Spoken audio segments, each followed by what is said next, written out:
आत्माराम, ये एक ही राजा के नाम है तीनों। प्रिय व्रत, प्रिय माने अच्छा, वर्तमाने संकल्प करना।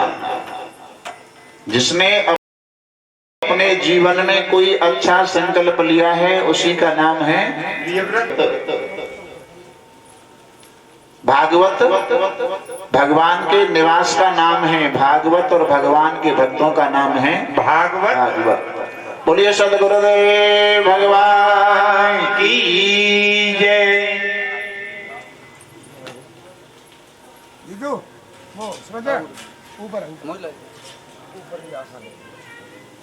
और आत्माराम भक्ति मार्ग वालों के लिए आत्मा के पुजारी इस जीव का नाम है आत्मा राम। राम उपासना की श्रेणी में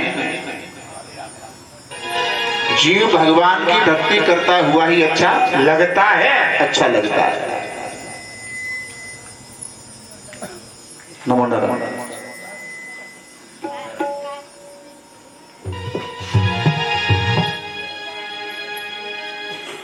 प्रियव्रत ने अपने जीवन में संकल्प लिया, मैं पृथ्वी पर अंधकार नहीं रहने दूंगा।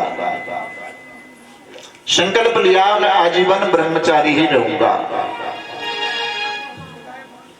इस संकल्प को सुनकर के ब्रह्मा जी महाराज आते हैं, कहते हैं लाला, अरे इतनी कठिन साधना करोगे तो मेरी सृष्टि आगे कैसे चलेगी, बढ़ेगी। अर्थात ग्रस्त स्वीकार करो, संतान पैदा करो, सृष्टि को आगे बढ़ाओ। प्रियव्रत महाराज ने कहा, महाराज अगर मैंने आपके कहने से ग्रस्त स्वीकार कर लिया तो 2-4 माला आपके नाम की जपता हूं, उनका भी जपना छूट जाएगा। अर्थात इसका भाव यह है कि शादी भजन में बंधन है। ब्रह्मा जी कहते हैं एक बात बताओ, भजन किसके द्वारा होता है?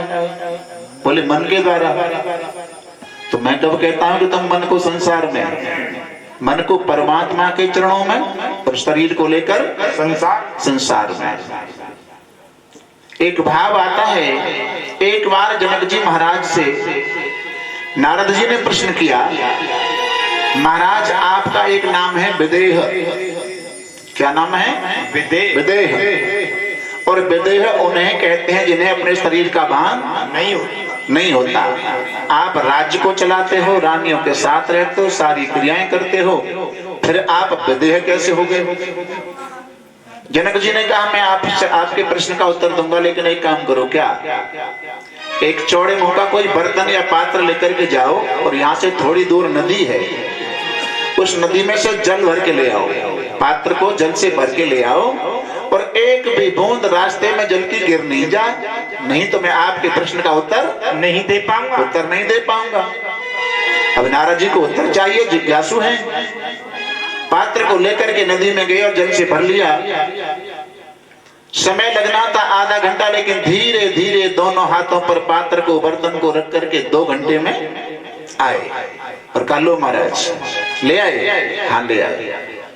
इसमें से एक भी बूंद जल की गिरी थी नहीं? बोले ना। अच्छा आप हमारी जनकपुरी में होकर निकल करके आ रहे हो, कहीं नगाड़े बज रहे, कहीं शहनाइयां हो रही है, कहीं सजावट हो रही है, आपने कुछ सुना, कुछ देखा? बोले कुछ नहीं देखा। क्यों? क्या आपकी इंद्रियां काम नहीं कर रही?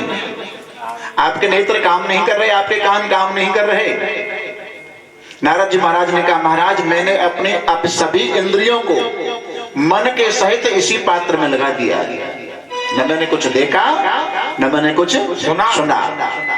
जनक जी कहते हैं यही तुम्हारे प्रश्न का उत्तर है। जैसे तुम्हारी इंद्रियां संसार में काम तो कर रही थी, लेकिन मन के सहित तुमने अपनी इंद्रियों को इस पात्र में लगा दिया है, इसी प्रकार मेरी इंद्रियां तो संसार में काम करती हैं, लेकिन मन को मैंने परमात्मा के चरण रूपी पात्र में लगा दिया।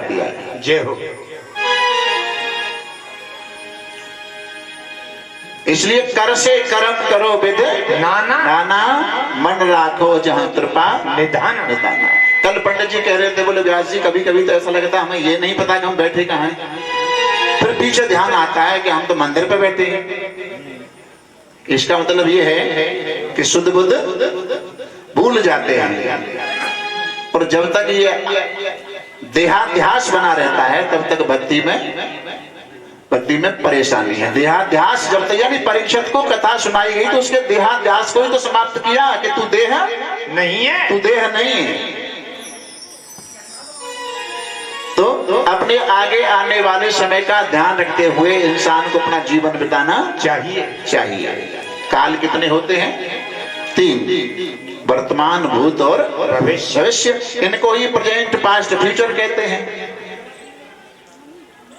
वैसे काल इंग्लिश बच्चे पढ़ने वाले हैं उनके तो 12 टेंस हो जाते हैं, एक एक 4 प्रेजेंट के भी ऐसे करके 12 टेंस कर देते हैं। लेकिन व्याकरण सिद्धांत में बताते हैं काल होते हैं 9। काल कितने? 9, वर्तमान, भूत, भविष्य। और एक होता है अद्यतन काल। अद्यतन काल है कि आज के 6 बजे, दिन के 6 बजे से कल के सुबह के 6 बजे तक इतने बीच में जो क्रिया होगी वो अद्यतन काल में होगी। उसको ही वर्तमान काल ही कहा जाता है, अद्यतन काल को। और एक होता है अनद्यतन काल। 24 घंटे के आगे कल की कथा होगी वो 12 बजे से ही शुरू होगी तो अनद्यतन काल में होगी। 3 और 2 5। एक है परोक्ष काल। परोक्ष काल कहते हैं जिसमें क्रिया होकर के समाप्त हो गई हो। जैसे देवदत्त जगाम माने गया, देवदत्त गया, क्रिया हो चुकी है, समाप्त हो गई है, लेकिन क्रिया करने वाले की मालूम तो है कि क्रिया करने वाला कौन? देवदत्त। परोक्ष एक अपरोक्ष, इसमें क्रिया करने वाले की मालूम हो। युधिष्ठिरो बभूव, युधिष्ठिर हुआ। 5 और 2 7। एक है 8वां अंतकाल। न अग्नि तृप्ति काष्ठा नाम नापगा नाम महोदती नान्तक्षर भूता नाम न पुंसाम वाम लोचना। अग्नि कभी काठ से तृप्त नहीं होती है। अग्नि पर जितनी लकड़ियां रखते जाओ उतनी ही और प्रज्वलित होती चली जाती है। समुद्र कभी नदियों से तृप्त नहीं होता। भरतखंड में 989 नदियां हैं और 989 और समुद्र में आके गिर जाएं फिर भी समुद्र के ऊपर कोई असर पड़ने वाला नहीं है। न पुंसम नान्तक्षर भूतानाम, और मौत सभी भूत प्राणियों को मारने के बाद में भी तृप्त नहीं होती है। यह है अंतकाल, 8वां काल। और 9वां काल है महाकाल। 9वां काल है महाकाल। जैसे सबसे छोटी जाति बिरादरी मच्छर की होती है और मच्छर के ऊपर अधिकार मेंढकों का होता है। मेंढक मच्छरों को खाते हैं।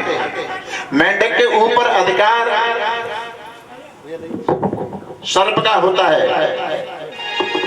और सर्प के ऊपर अधिकार नेवला, जाते नेवरा कहें, और नेवला के ऊपर बिल्ली का, बिल्ली के ऊपर कुत्ते का, कुत्ते के ऊपर बघेर का, बघेर मीन्स बगर्रा, बघेर के ऊपर शेर का, शेर के ऊपर शाबर का, शाबर के ऊपर पवन का, पवन के ऊपर पहाड़ों का, पहाड़ के ऊपर वज्र का, वज्र के ऊपर इंद्र का, इंद्र के ऊपर काल का, और काल के ऊपर शासन राम का होता है। जय हो।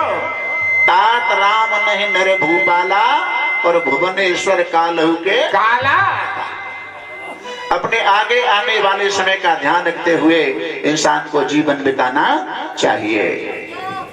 जैसे एक भयंकर नदी के किनारे एक नगर बसा हुआ है और नगर में राजा का चुनाव होता है। वो 5 साल के लिए होता है। जैसे पंचवर्षीय योजना आ रही है प्रधानी के चुनाव के लिए, 5 साल के लिए राजा चुना जाता है। 5 साल पूरे होने पर राजा को नदी के दूसरी पार छोड़ते हैं, वहां उसे जंगली जानवर खा जाते हैं। अगर आज ऐसा नियम बनाए तो जाए कि 5 साल के बाद में मरना पड़ेगा तो कोई पर्चा भरेगा, सीट बदलवाएगा, हम काहे को मरने लगे? वहां का नियम यही था। और एक दूसरा नियम और था कि कोई जब से राजा को छोड़ दिया 5 साल पूरे होने के बाद, भूल बस कोई भी राजा के महल के सामने आ जाए उसको ही वहां का राजा नियुक्त कर दिया जाता है, आप हमारे यहाँ के राजा बनोगे। राजा को नदी के दूसरी पार छोड़ दिया। दूसरे दिन कोई महात्मा जी भिक्षा मांगने के लिए राजा के महल के सामने आ गए अब मंत्री सेवकों ने महाराज जी को पकड़ लिया, बोले महाराज अब तो हमारे नियम के अनुसार आपको यहाँ का राजा बनना पड़ेगा। महात्मा जी बोले मैं क्या करूंगा राजा बन के, भाई मुझे तो 2 रोटी चाहिए। सेवक मंत्री बोले रोटी मिलेंगी, राजा भी बनना पड़ेगा।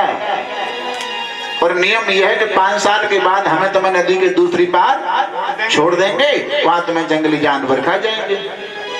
महात्मा ने कहा तो फिर 5 साल के बाद मरना पड़ेगा। बोले हाँ। तो बोले पहले ही मरना चाहे बाद में मरना तो है ही, चलो राजा ही बन के देख लेते हैं। महाराज जी को वहां का राजा बना दिया और महाराज जी ने अपने यहाँ पहली साल में एक मंत्रिमंडल की बैठक बुलाई। और एक बैठक उत्तरकांड में प्रभु राम ने बुलाई है, मंत्रिमंडल की बैठक नहीं, एक बैठक है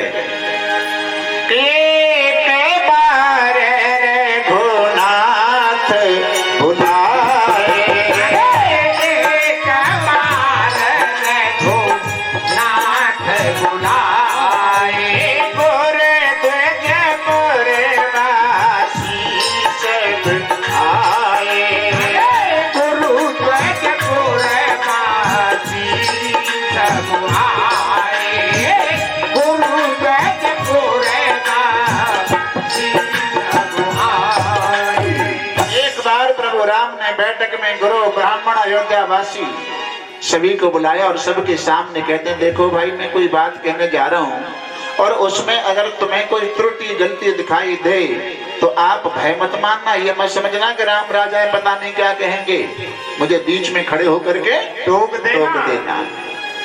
जो कछु भाको भाई सो मोहे बरजो भय बिसरा। आप भय मत मानना, बीच में खड़े होकर के टोक देना। अयोध्या वासी लोग कहते हैं श्री राम जी कौन सी बात कहने जा रहे हैं जिसके लिए मैं इस प्रकार से संबोधन कर रहे हैं। सबके सुंदर हित के लिए क्या कहा, साधन दाम मोक्ष कर द्वारा,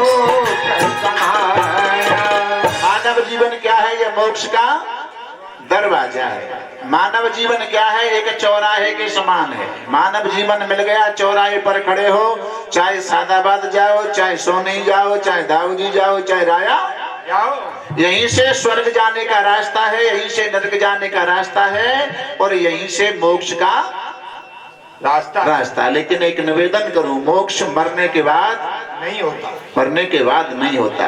पढ़े लिखे लोग, विद्वान लोग बताते हैं मोक्ष में 3 अक्षर है, मोक्ष। मां माने नहीं, उ माने ये संसार जो अपवाद दिख रहा है, क्षमा ने आरोप में ही तो सत्य मान रहे हैं, अपवाद में तो ये अपवाद में तो सत्य है।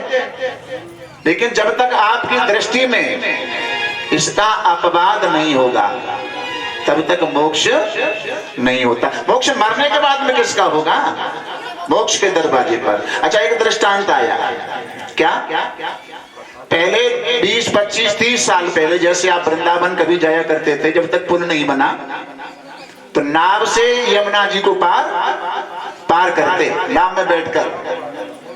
अब अमावस्या का दिन या एकादशी का दिन आया तो लोगों की भीड़ लगने लगी। अब नाव एक ही है, केवट की नाव में 10-20 आदमी इकट्ठे चढ़ गए कि जल्दी पार कर, दर्शन करके और घर के भी तो काम देखने, क्योंकि आलू को काम जोर को चल लो, है ना। लेकिन महाराज केवट ने कहा भैया मैं आपको 2 बार में पार कर दूंगा, मेरी नाव की क्षमता केवल 10 व्यक्ति को ले जाने की है। बोले हमें बहुत जल्दी है, कहूं चले जाओ, कहूं विभाग में चले जाओ, समय बहुत जल्दी है, टांग दबाओ पृथ्वी का।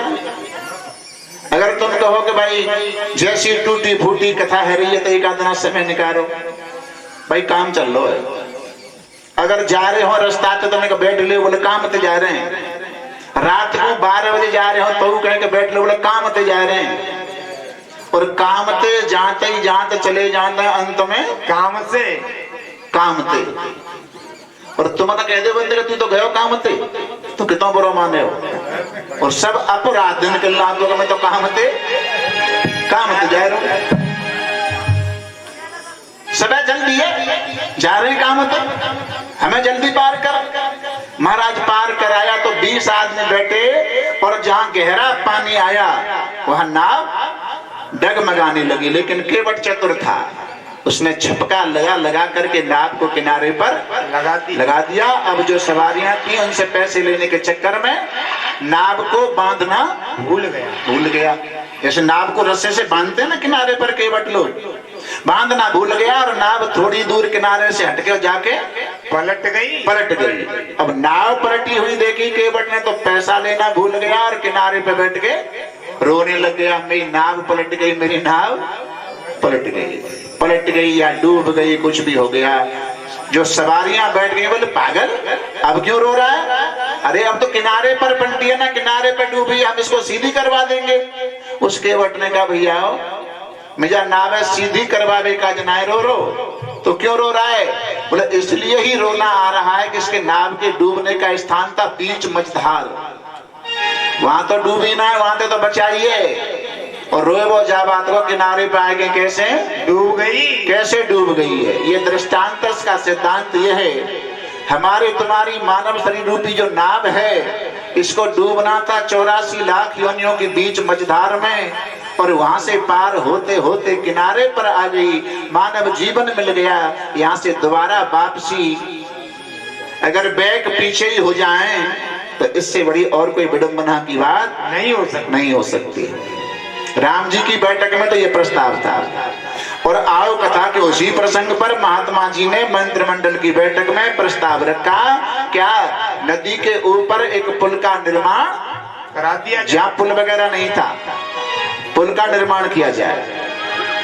महाराज पुल का निर्माण जब होने लगा तो गांव के क्षेत्र के जो बेरोजगार लोग हैं वो महाराज जी को धन्यवाद देते हैं, अब की बार इतने अच्छे राजा आए हैं, बेरोजगार लोगों को काम और दिया। अर्थात राजा के जिंदाबाद 5 साल के कार्यकाल के बाद में होनी चाहिए जिंदाबाद, और काम किए हैं मुर्दाबाद के जिंदाबाद हो कैसे जाए। 1 साल में नदी के ऊपर पुल का निर्माण करा दिया, और दूसरी साल में बैठक में फिर प्रस्ताव रखा कि नदी के दूसरी पार जो जंगल है उसको साफ करवा दो, जो पेड़ पौधे वगैरह हैं सब साफ करवाओ, जिसमें जंगली जानवर छुप करके रहते हैं। जंगल को साफ करवाया, जंगली जानवर इधर उधर भाग गए। और तीसरी साल में महाराज जी ने आदेश दिया कि इस नगरी से लोग जाकर वहां प्लाट बना करके रहना शुरू कर दें, यानी वहां भी एक नगरी बसा दी जाए, जो जंगल साफ करवाया। महाराज जी के 5 साल पूरे हो गए, सेवक मंत्री ऐसे भक्त बन गए हैं, अब कोई नहीं कहता कि हमें तुम्हें दूसरी पार छोड़ने चल रहे हैं। महाराज जी ने कहा भैया आपके यहाँ का नियम कानून था, बता रहे थे कि राजा को 5 साल के बाद में दूसरी बार छोड़ने जाते हैं, फिर तुम मोए 5 साल बाद चुनाव छोड़ बजाए रहे। सेवक लोगों ने कहा महाराज ये तो आपकी चतुराई निकली, चाहे तो अब जा नगरी में रहो चाहे वहां नगरी में रहो, दोनों ही नगरी आपकी हैं। यह भी दृष्टांत का सिद्धांत है कि संसार रूपी नगरी में तो हम और तुम रह ही रहे हैं, लेकिन यहाँ से जाने के बाद दूसरी पार जाने के बाद कम से कम इतना तो करने के कोठी के बजाय वहीं का दीवार बना के 3 टप्पड़ तो डर जाए, हम रहने लग जाए। उधार सौदा कहां तक मिलेगा पंडित जी, जहां तक जानकारी है। यहाँ से पर्चा लेके सौंप भेज दो, जो चाहोगे वही सामान पर्चा से आ जाएगा। और जहाँ जानकारी नहीं है वहां सौदा जब मिलेगा जब जेब में पहले कुछ होगा। तो कहने का भाव यह है कि आपका जो धर्म पुण्य साथ में जाता है वही सौदा आपके पास है, वही से आपके काम आता है, बाकी और कुछ काम नहीं आता। हो कर ले कमाई ऐसी ये हो जो काम आ सके,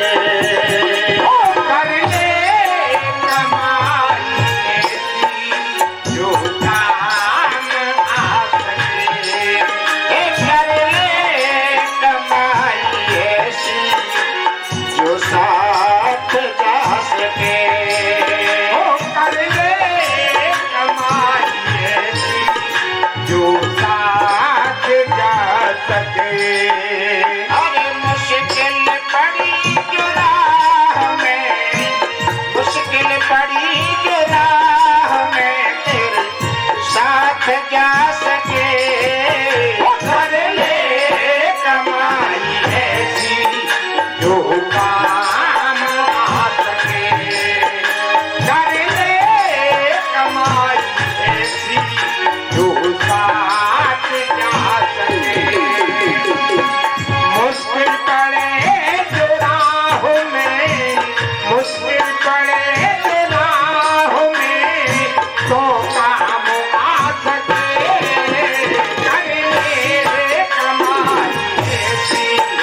जी महाराज ने प्रियव्रत महाराज को समझाया, समझ में बात आई तो ग्रस्त स्वीकार किया। उनकी पत्नी का नाम था बहिर्ष्मती।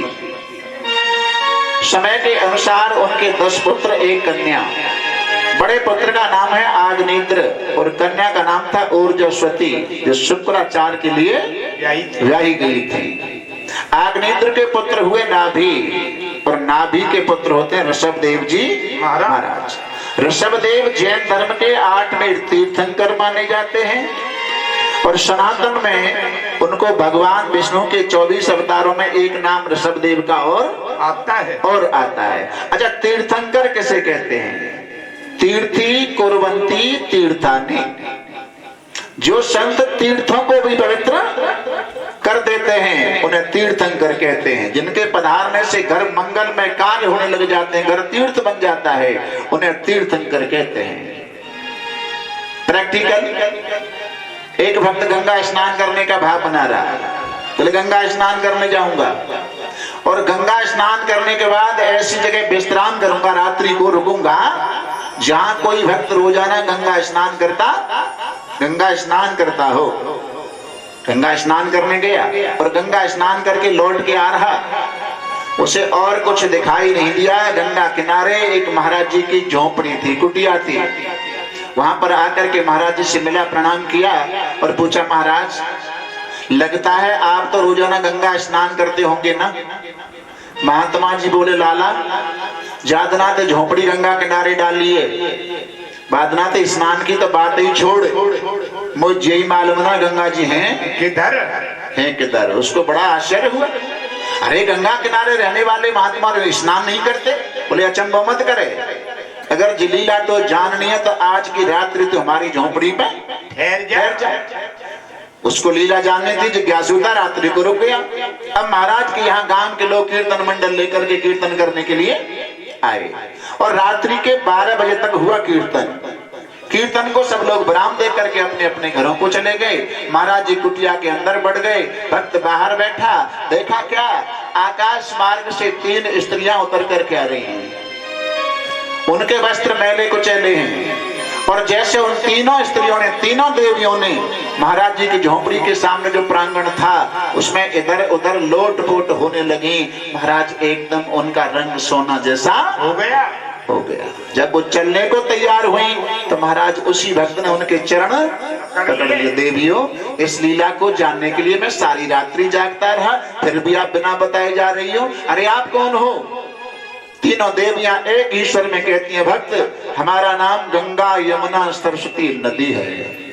पापी लोग स्नान करने आते हैं, अपने पापों को छोड़ जाते हैं, पापों की कालिमा हमारे ऊपर छा जाती है तो हम अपवित्र हो जाती हैं, और जब संतों की चरण धूलि मिलती है तो हम पवित्र हो जाती हैं। एक बात और है, पवित्र वस्तु अपवित्र हो सकती है, कोई पवित्र है तो अपवित्र हो सकती है, लेकिन पावन कभी अपावन नहीं हो सकता। पावन क्या है?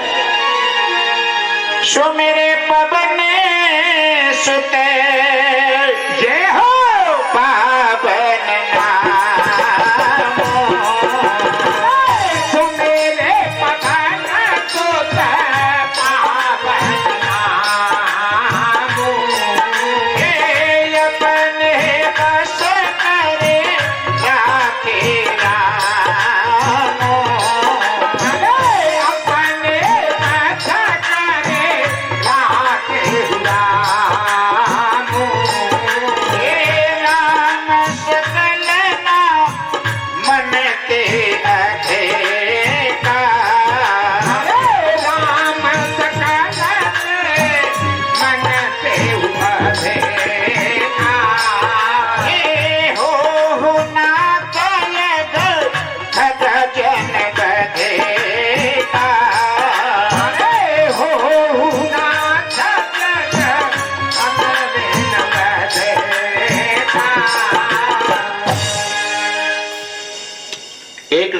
मानस में। और सब लोग विद्वान हैं, हमारा क्षेत्र बड़ी गौरव की बात है कि विद्वानों का है।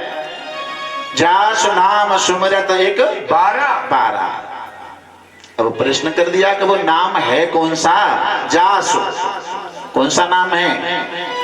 विष्णु सहस्त्र नाम, भगवान के 1000 नाम। अब उन 1000 नामों में से कौन सा नाम? तो उन 1000 नामों का मंथन सप्तऋषि क्रतु आदि जो ऋषि हुए हैं, सप्तऋषि, उन्होंने समुद्र मंथन जैसे देवताओं ने किया, उसी प्रकार इन 1000 नामों का मंथन उन सप्त ऋषियों ने किया। तो सबसे पहले कौन सा नाम निकला? सूत्र कहता है राम नाम ने विशेषत तत् विधानात्।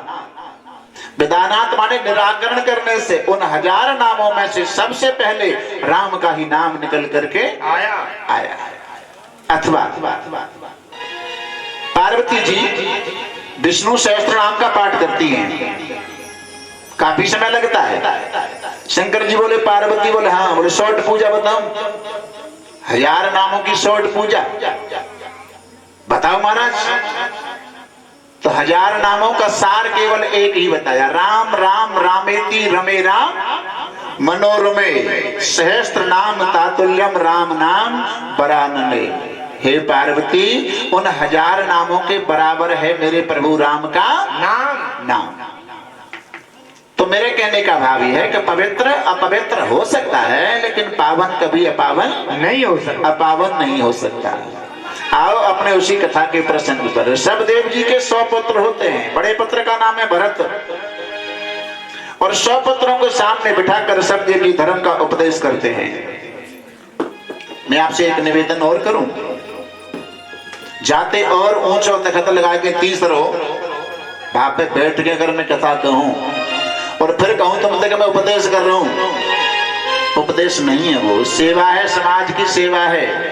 चाहे तो और नीचे बैठ कर ले, चाहे ऊपर बैठ के कर ले। लेकिन हमारे विद्वान लोग जानते हैं इस बात को। 3 ऐषणा होती है, 3 ऐषणा। एक होती है वित्तेषणा, फिर पुत्तेषणा, फिर होती है लोकेषणा। ऐषणा माने इच्छा।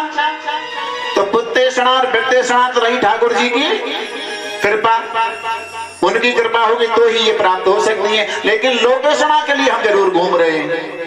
तीसरे तख्त पर बैठ करके कथा सुनाए, भाई महाराज मंच कितना आलीशान बना हुआ था, है क्या कथा चल रही, ये लोकेषणा।